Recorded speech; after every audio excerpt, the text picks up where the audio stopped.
Good morning, everyone. Today we're going to discuss about analytical listening, and this is anchored on the competency employ analytical listening in problem solving. So you see, by just merely paying attention or listening attentively, we might be able to solve problems. What's gonna happen when we don't listen attentively? Misunderstanding. This is true, and this usually happens between a parent and a child, teachers and students, especially when instructions are not listened to carefully, then the output or the expected output would be different. Okay, have you experienced that? Next, hurt feelings. Of course, when you're talking to someone and you can see in his actions, he's not paying attention, he's not listening attentively, we are hurt, right? Next, missed opportunities, especially in classroom instructions, especially if there are contests between two teams or groups and you did not listen carefully or you did not pay attention, you might be missing the opportunities to win. Ito nga, minsan sa mga seminar, 'pag hindi tayo masyadong nakikinig, tapos biglang may nagtawanan, tapos sabihin pa natin, "Ano 'yun?" Oh, 'di ba? Because we didn't pay attention. We might be missing opportunities. What else? Conflict. Okay, so worse than misunderstanding, it may result to conflict because you're not listening and it might hurt the other person's feelings. So, pwede siyang magtampo or pagka hindi na kayo nagkaintindihan, it will result to conflict. Okay? And we also have poor decision making, especially if your decision lies between weighing two opportunities, two sides of the matter. So you have to listen carefully and weigh the advantages or maybe disadvantages. If you only listen to one side, you might be arriving at a wrong decision or poor, as it is a term here, poor decision making. Okay, but what is this? What is listening? Actually, I know you already know what's the meaning of listening, but let's have a deeper definition of what is this all about. Okay, so listening is the active process of paying attention to what someone else is saying and understanding their message. It involves more than just hearing the words. It requires mental engagement, interpretation, and response. Okay? So I underlined some of the keywords here. Paying attention, active process, paying attention. So your attention should not be divided when you are employing listening or analytical listening. What else? You pay attention so you can understand what is being conveyed. Engagement, meaning you have to pay attention all throughout and do not let your mind wander somewhere else while listening.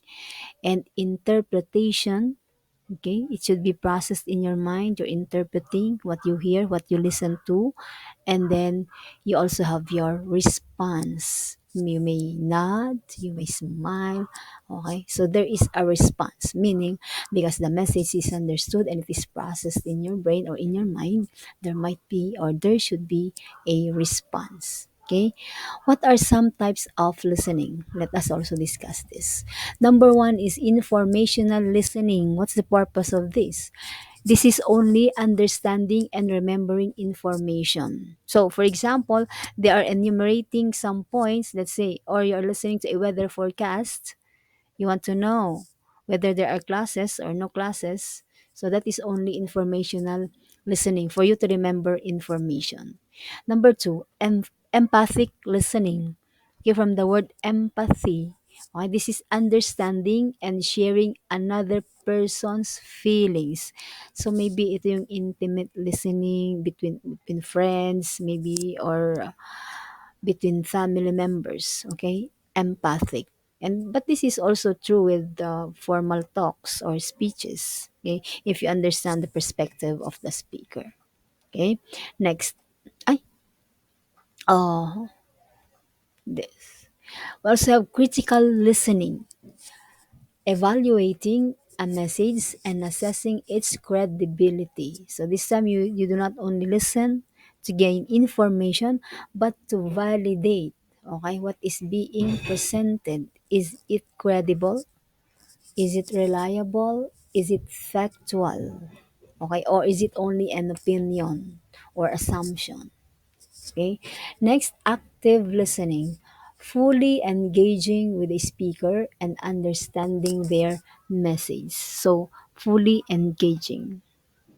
Okay, full attention. And you have to understand the message. So, where is analytical listening here? Okay, let's see. Analytical listening is a type of active. So, this is under active listening. Okay, that involves critically evaluating a speaker's message. But in our competency now, okay, you have to develop or employ analytical listening for the purpose of solving problems. Okay, so you have to evaluate the speaker's message by listening, attentively listening, critically. So how will we do this?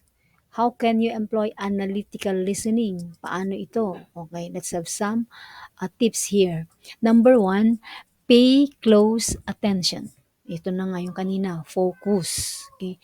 Focus on the speaker's words and avoid distractions. Do not focus on the speaker's appearance. Do not focus on the speaker's mannerisms. Do not focus on the people around you. Okay, you have to pay attention to what is being delivered or what is being said by the speaker. Next, understand the main points. So you should be able to identify key arguments, key points from supporting ideas. Next, evaluate the evidence. Assess the quality and relevance of the supporting evidence. Are the evidences true? Do they really support the claims? Or they are just fabricated opinions or fabricated facts? You have to evaluate evidences. Next, consider the speaker's perspective. Understand the speaker's point of view and the context in which they are speaking. Why are they saying that? What is their standpoint? What's their perspective? What's their background? You have to understand saan nanggagaling yung kanilang opinion na yun or perspective. Okay? Number five, identify assumptions. Recognize any underlying assumptions made by the speaker. Assumptions are subjective. Okay? These are not factual. Kaya nga assuming. Di ba? Alam mo yung assuming? You only assume based on your own judgment. Okay? So you must be able to identify assumptions from evidences. Okay? Next, evaluate the speaker's credibility. Sino ba yung speaker? Is he really or she really an expert? Experienced ba siya? Meron ba siyang biases? Meron ba siyang prejudices? So the credibility of the speaker is also important. Kasi pag hindi credible yung speaker, lahat ng sasabihin niya, syempre, hindi rin credible. Right? Next, 7. Analyze the arguments. Break down the speaker's arguments into their component parts and evaluate their logic. O di ba na ano na natin yan? Accessibility of information, effectivity, di ba? So you should be able to analyze the arguments presented. Logical ba yung kanyang reasoning? Okay. Next, ask questions. So if you have questions or need clarification, don't hesitate to ask. 'Di ba? Para you ask questions to clarify, lalo na 'pag sa mga kunyari mga talks, be sure to ask questions. Huwag niyong tatanungin yung katabi niyo, okey? Kasi you had to ask the expert. But be sure that your objective is to clarify and not to impress. May mga gano'n din kasi they're asking questions to impress. Hindi gano'n ang objective natin dito, okay? And then number 9, take notes. Magsulat. Okay? As they say, a short pencil is better than a sharp memory. Bakit? Kasi after ng speech or after nung content na pinakikinggan nyo, if you didn't take note o di kayo nagsulat, you might be forgetting everything. Kaya sabi dito, taking notes can help you remember key points and analyze the speaker's message later. So, yung mga important notes lang naman ang isusulat. Di naman kailangan lahat ng salita ng speaker ay susulat natin. Okay? So, ano ngayon, pag ginawa natin ito, what could be the result? What is the importance of listening critically or employing analytical listening? Let's see. Yan. It develops critical thinking. Bakit? Because as you listen, you evaluate the presented evidences. So, totoo ba? Okay? So, nade-develop ang critical thinking. Number two, informed decision making. If you weigh two sides of an issue, so alam nyo kung ano talaga yung tamang stand nyo din. Or if you are going to make a decision out of it, if you have weighed all sides, di ba? You can have better decisions. And then, ayun na nga, problem solving. Maraming problems ang nasusolve kasi nakikinig tayo. We only listen, sabi niya, di ba?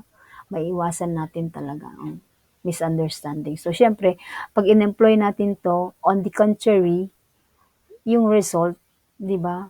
Ito, instead na producing conflict, misunderstanding, problem solving ang mga a-achieve natin. Okay? Effective communication. So as we know, listening is also a part of communication. Diba? Ang communication, hindi lang tayo salita ng salita. And in this topic, we are taught to pay more attention. So, dapat dito mas nakikinig tayo kaysa sa nagsasalita. Okay? Conflict resolution. Ayan, so ma-resolve natin yung mga conflicts. Kabaliktaran yung precept natin kanina on the first part. And then, learning and growth. Bakit? Syempre, pag nalikinig tayo, mas marami tayong natututuhan, marami tayong magagamit when we are deciding. Okay? Or meron tayong magagamit din pag gusto rin natin mag-share ng mga information and professional success. Of course, when we listen attentively, lahat na yan. Actually, hindi lang sa profession natin, even our personal relationships, di ba, mai-enhance din natin yon, may iwasan natin yung mga grudges, mga conflicts that could or that might arise, okay, pag hindi tayo nag-employ ng active listening. Okay? So, that would be all for today. Thank you for watching. Thank you for listening. I hope you have learned something.